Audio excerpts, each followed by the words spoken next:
ہمارے ہاں وہ والی شرح جو ہے وہ بہت کم ہے، اور ضرورت اس چیز کی ہے کہ ایس ایم ای کو، مائکرو فائنینس کو پالیسیز حکومت ایسی بنائے کہ ان کو انکریج کیا جائے اور ان کو اور ایکسپینڈ کیا جائے۔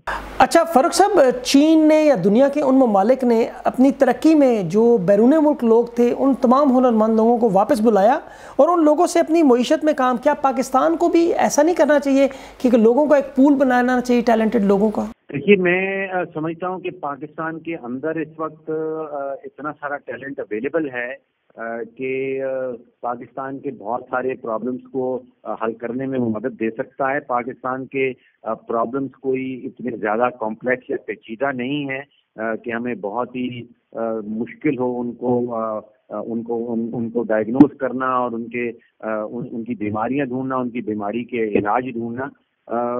زیادہ یہاں پہ دو بہت بڑے ایشوز جو پاکستان کو پیچھے روکے بیٹھے ہیں، وہ اس میں ایک کرپشن کا بہت بڑا ہاتھ ہے، اور دوسرا ہے کہ ہمارے جو ادارتی نظام ہے، جو ہمارے ادارے ہیں وہ مضبوط نہیں ہیں۔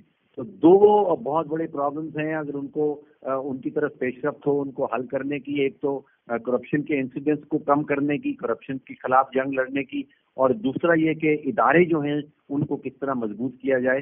تو یہ دو پرابلمس کے اوپر انیشلی فوکس کرنے کی بے تحاشا ضرورت ہے۔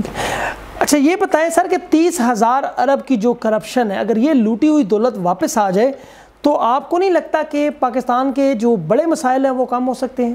دیکھیے، اس میں میرا موقف یہ رہا ہے کہ معیشت یا معاشی پالیسی اور جو جنگ لڑی جا رہی ہے لوٹی ہوئی دولت واپس لانے کے لیے، ان دونوں کو الگ الگ رکھا جائے۔ معاشی پالیسی اس بنیاد پہ نہیں بنائی جا سکتی کہ لوٹی ہوئی دولت واپس آ جائے گی۔ جو ادارے ہیں، ریاست کے ادارے ہیں جو جنگ لڑ رہے ہیں لوٹی ہوئی دولت یا کرپشن کے خلاف، وہ ہماری ایف آئی اے ہے، کسی حد تک سپریم کورٹ ہے، نیب والے ہیں جو نیشنل اکاؤنٹیبلٹی بیورو ہے، اور جو معاشی پالیسی بنانی ہے، جو فیصلہ سازی ہونی ہے، وہ منسٹری آف فائنینس نے کرنی ہے۔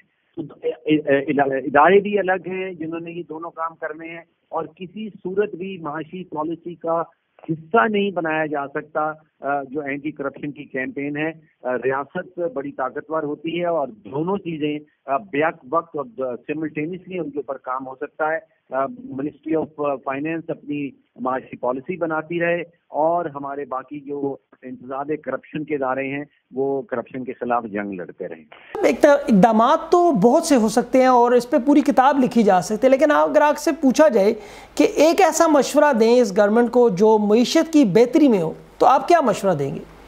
اگر ایک مشورہ آپ مجھے فورس کر رہے ہوں کہ صرف ایک مشورہ کوئی ایسا دیا جائے، تو وہ مشورہ یہ ہوگا کہ اس وقت جو پاکستان کے سسٹم کے اندر وہ جو سسٹمک لیکیجز ہیں، ان کو آپ لیکیجز کہہ لیجئے، کرپشن کہہ لیجئے، نااہلیت کہہ لیجئے، اس کو جب تک پر نہیں کیا جائے گا، جب تک فل نہیں کیا جائے گا، جس میں پبلک پروکیورمنٹ کا ایک بہت بڑا شعبہ ہے، کوئی 7-8 کھرب روپے اس میں سالانہ ہماری چاروں صوبائی حکومتیں اور وفاقی حکومت جو ہے وہ ٹھیکے بھی دیتی ہے اور پرچیزز بھی کرتی ہے۔